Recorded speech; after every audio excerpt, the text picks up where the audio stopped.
Assalamualaikum warahmatullahi wabarakatuh. Alhamdulillah, puji syukur kepada Allah Subhanahu wa Ta'ala yang telah memberikan kita nikmat kesehatan dan kesempatan agar kita menjalankan aktivitas kita sehari-hari. Salawat serta salam kita curahkan kepada Nabiullah Muhammad SAW yang telah membawa kita dari alam kegelapan menuju alam yang terang benderang seperti saat ini. Perkenalkan, nama saya Miftahul Jannah dengan NIM 20800124074. Nah, di sini saya akan mempresentasikan makalah yang berjudul menulis esai mata kuliah karya tulis ilmiah dosen pengampu Ibu Haji Andi Hasrianti SS MPD. Di sini saya akan menjelaskan apa itu menulis esai.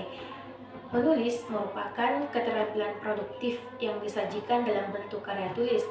Keterampilan ini menuntut seseorang menghasilkan tulisan sebagai ungkapan, pikiran, perasaan, dan kemauannya dalam berbahasa tertulis.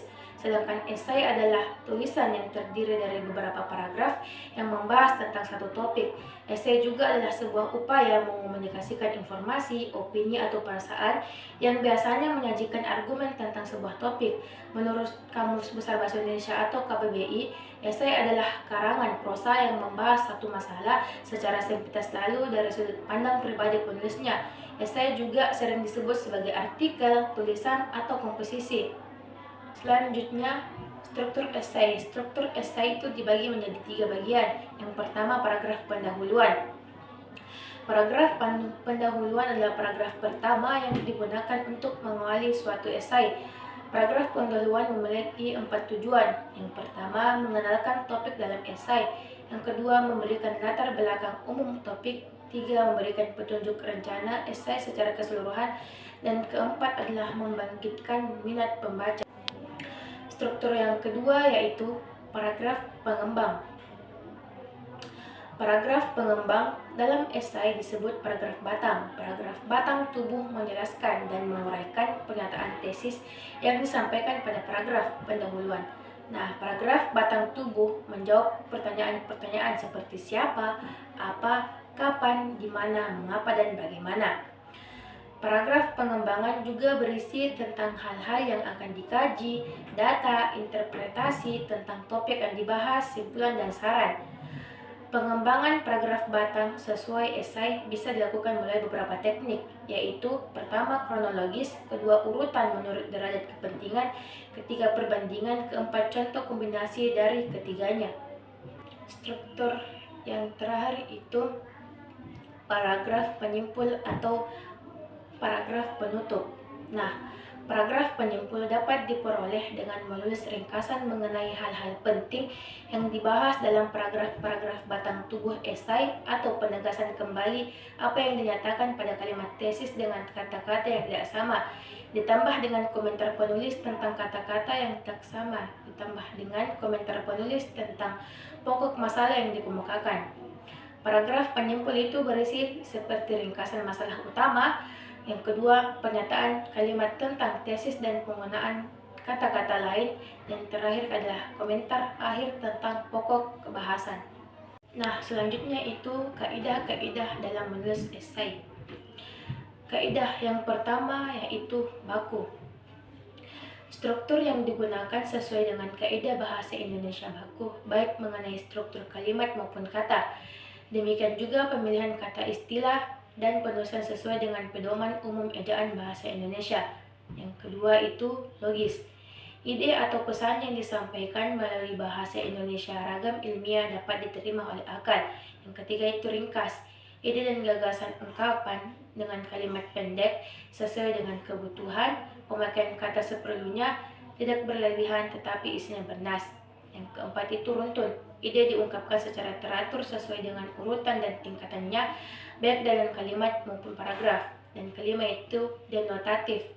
Kata yang diungkapkan dengan kalimat pendek sesuai dengan kebutuhan, pemakaian data seperlunya, tidak berlebihan tetapi isinya bernas. Selanjutnya itu ciri-ciri esai. Adapun ciri-ciri esai itu yang pertama berbentuk prosa. artinya dalam bentuk komunikasi biasa, menghindari penggunaan bahasa dan ungkapan figur. Yang kedua itu singkat, maksudnya dapat dibaca dengan santai dalam waktu 2 jam. Yang ketiga itu memiliki gaya pembeda. Seorang penulis esai yang baik akan membawa ciri dan gaya khas yang berbeda, yang membedakan tulisannya dengan gaya penulis lain. Selalu tidak utuh, artinya penulis memilih segi-segi yang penting dan menarik dari objek dan subjek yang hendak ditulis. Yang kelima itu memenuhi kebutuhan penulis. Walaupun esai adalah tulisan yang tidak utuh, namun harus memiliki kesatuan dan memenuhi syarat-syarat penulisan melalui dari pendahuluan, pengembangan, sampai ke pengakhiran. Yang keenam itu mempunyai nada pribadi atau sifat individu. Yang membedakan esai dengan jenis karya sastra adalah ciri personal. Ciri personal dalam penulisan esai adalah pengungkapan penulis sendiri tentang pandangan, sikap, dan kepada pembacanya. Selanjutnya, jenis-jenis esai. Jenis-jenis esai terbagi atas 6. Yang pertama, esai deskriptif. Esai jenis ini dapat melukiskan subjek atau objek apa saja yang dapat menarik perhatian pengarang. Ia bisa mendeskripsikan sebuah rumah, sepatu, tempat rekreasi, dan sebagainya. Yang kedua, esai tajuk. Esai jenis ini dapat dilihat dalam surat kabar atau majalah. Esai ini memiliki satu fungsi khusus, yaitu menggambarkan pandangan dan sikap surat kabar atau majalah tersebut terhadap satu topik dan isu dalam masyarakat. Dengan esai tajuk, surat kabar tersebut membentuk opini pembaca. Tajuk surat kabar tidak perlu disertakan dengan nama penulis. Yang ketiga, esai cukilan watak. Esai ini memperbolehkan seorang penulis membeberkan beberapa segi dari kehidupan individual seseorang kepada para pembaca. Lewat cukilan watak itu, pembaca dapat mengetahui sikap penulis terhadap tipe pribadi yang dibeberkan. Di sini penulis tidak menuliskan biografi, ia hanya memilih bagian-bagian yang utama dari kehidupan dan watak pribadi tersebut. Yang keempat, esai pribadi. Hampir sama dengan esai cukilan watak, akan tetapi esai pribadi ditulis sendiri oleh pribadi tersebut tentang dirinya sendiri. Penulis akan menyatakan, saya adalah saya akan menceritakan kepada saudara hidup saya dan pandangan saya tentang hidup. Ini membuka tabir tentang dirinya sendiri. Yang kelima, esai reflektif. Esai reflektif ditulis secara formal dengan nada serius. Penulis mengungkapkan dengan dalam, sungguh-sungguh, dan hati-hati beberapa topik yang penting berhubungan dengan hidup, misalnya kematian, politik, pendidikan, dan hakikat manusiawi. Yang terakhir adalah esai kritik. Dalam esai kritik, penulis memusatkan diri pada uraian tentang seni, misalnya lukisan, tarian, pahat, patung, teater. Esai kritik bisa ditulis tentang seni tradisional, pekerjaan seorang seniman pada masa lampau, tentang seni kontemporer. Esai ini membangkitkan kesadaran pembaca tentang pikiran dan perasaan penulis tentang karya seni. Kritik yang menyangkut karya sastra disebut kritik sastra. Ada beberapa kesalahan umum yang sering terjadi dalam menulis esai. Yang pertama itu tidak memahami instruksi. Kesalahan seperti tidak membaca instruksi dengan teliti dapat menyebabkan esai yang tidak relevan atau tidak sesuai dengan topik yang diminta. Contohnya, mengabaikan panjang esai yang diminta atau tidak menjawab pertanyaan utama yang diajukan. Yang kedua itu struktur yang tidak jelas. Struktur esai yang jelas sangat penting untuk memudahkan pembaca memahami argumen yang ditulis. Esai dengan struktur yang tidak jelas seringkali membingungkan oleh pembaca dan sulit diikuti. Contohnya, esai tanpa paragraf yang teratur atau tanpa transisi yang jelas antara ide-ide utama dapat mengurangi kualitas dan kekuatan. Yang ketiga, tesis statement yang lemah. Tesis yang lemah atau tidak fokus akan membuat esai yang dibuat akan lemah dan tidak terarah. Contohnya, yang terlalu umum atau tidak memberikan panduan yang jelas tentang apa yang dibahas dalam esai. Keempat itu penggunaan bahasa yang tidak tepat. Nah, menggunakan bahasa formal dan akademis adalah kunci dalam menulis esai. Kesalahan umum tersebut menggunakan bahasa non-formal atau gaya bahasa yang terlalu santai. Bahasa yang tidak tepat dapat mengurangi kesan profesionalisme dan kredibilitas esai. Yang kelima itu kurangnya analisis dan argumen. Esai yang kurang analisis seringkali dapat mengulangi informasi tanpa memberikan wawasan baru atau pendapat kritis. Contohnya, hanya menyajikan fakta tanpa menjelaskan referensi atau implikasinya, yang dapat mengurangi penilaian secara signifikasi. Keenam, plagiarisme. Plagiarisme adalah tindakan menyalin karya orang lain tanpa memberikan kredit yang tepat, yang dapat berdampak negatif pada reputasi akademis dan karir. Ketujuh itu kesalahan tata bahasa dan ejaan. Esai yang penuh dengan kesalahan dapat menunjukkan kurangnya perhatian terhadap detail dan dapat membuat pembaca kesulitan memahami isi esai. Contohnya itu penggunaan kata yang salah, tanda baca yang tidak tepat. Solusinya yaitu pertama, membaca dan memahami instruksi dengan teliti. Selalu membaca dan pahami instruksi tugas dengan saksama. Seorang penulis harus mengetahui semua persyaratan dan tujuan dari esai yang dimilikinya. Yang kedua, membuat rencana dan outline. Buatlah rencana penulisan sebelum memulai menulis.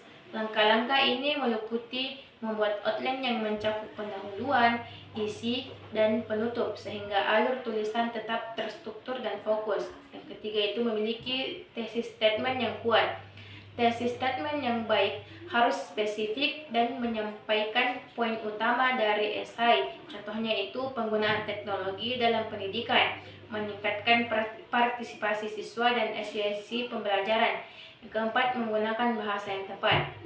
Gunakan bahasa formal dan akademis dalam menulis esai. Hindari penggunaan kata non-formal dan gaya bahasa yang terlalu santai. Contohnya kata dan frasa yang sebaiknya dihindari termasuk gue, kamu tahu, dan kayal. Sebaiknya gunakan istilah yang lebih profesional dan tepat.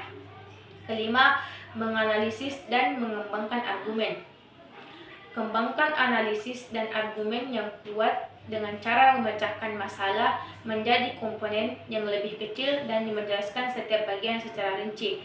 Perkuat argumen dengan bukti konkret seperti data, kutipan dari sumber terpercaya, dan contoh nyata, sehingga argumen tersebut dapat meyakinkan pembaca.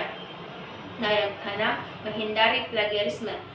Untuk menghindari plagiarisme, selalu kutip sumber dengan benar menggunakan format kutipan yang diakui seperti APA, MLA, dan Chicago, dan menggunakan alat cek plagiarisme untuk memastikan bahwa tulisan bebas dari plagiarisme.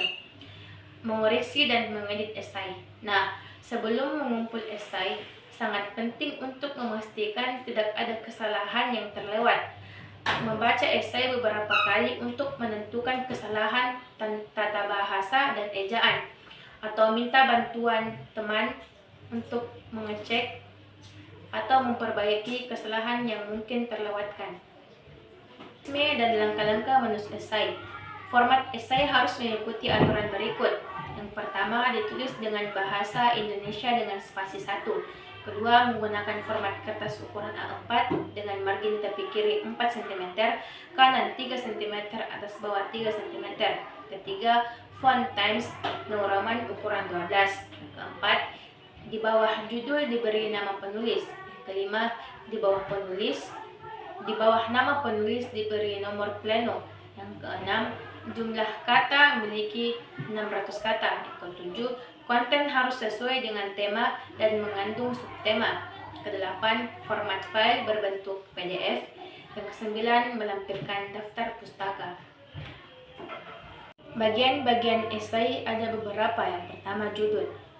Judul ditulis secara singkat dan jelas sesuai dengan isi esai maksimal 12 kata dengan format pertama, ditulis rata tengah. Kedua, ditulis dengan huruf kapital atau besar dan diberi efek bold. Yang ketiga, menggunakan huruf Times New Roman ukuran 12 spasi 1. Dan keempat, pendahuluan. Pendahuluan itu mencakup latar belakang pemaparan mengenai fenomena permasalahan atas isu yang diangkat.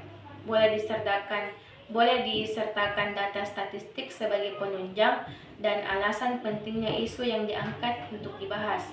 Nah, yang kedua itu pembahasan. Berdasarkan pada kajian literatur dan kajian teori, bagian ini juga dapat membuat alternatif pemecahan masalah atau solusi atau isu yang diangkat oleh penulis. Yang ketiga itu kesimpulan. Nah, kesimpulan berisi rangkuman singkat atas hasil pembahasan, sementara itu saran mengacu pada hasil pembahasan. Yang terakhir itu daftar pustaka. Daftar pustaka memuat seluruh sumber-sumber yang diacu dalam penulisan esai. Semua yang tertera dalam daftar pustaka harus dirujuk dalam esai. Daftar pustaka juga diurutkan dari huruf A sampai dengan huruf Z. Langkah-langkah menulis esai. Yang pertama, menentukan tema atau topik. Yang kedua, membuat outline atau garis besar. Langkah-langkah menulis esai. Yang pertama itu menentukan tema atau topik. Yang kedua, membuat outline atau garis besar ide-ide yang akan kita bahas. Yang ketiga itu menuliskan pendapat kita sebagai penulisnya dengan kalimat yang singkat dan jelas. Yang keempat itu menulis tubuh esai. Memulai dengan memilih poin-poin yang penting yang akan dibahas. Kemudian buatlah beberapa subtema pembahasan agar lebih memudahkan pembaca untuk memahami maksud dari gagasan kita sebagai penulisnya. Selanjutnya, kita juga harus mengembangkan subtema yang telah kita buat sebelumnya. Nah, yang kelima itu membuat paragraf pertama yang sifatnya sebagai pendahuluan. Itu sebabnya yang akan kita tulis itu harus merupakan alasan atau latar belakang menulis esai tersebut. Yang keenam, menulis kesimpulan. Ini penting karena untuk membuka opini pembaca, kita harus memberikan kesimpulan pendapat dari gagasan kita sebagai penulisnya. Karena memang tugas penulis esai adalah seperti itu, berbeda dengan penulis berita di media massa yang seharusnya memang bersifat netral. Nah, selanjutnya itu jangan lupa untuk memberikan satuan akhir pada tulisan kita agar pembaca merasa bisa mengambil manfaat dari apa yang kita tulis tersebut dengan mudah dan sistematis sehingga membentuk kerangka berpikir secara utuh. Itulah presentasi yang telah saya bawakan. Lebih dan kurangnya mohon dimaafkan. Wassalamualaikum warahmatullahi wabarakatuh.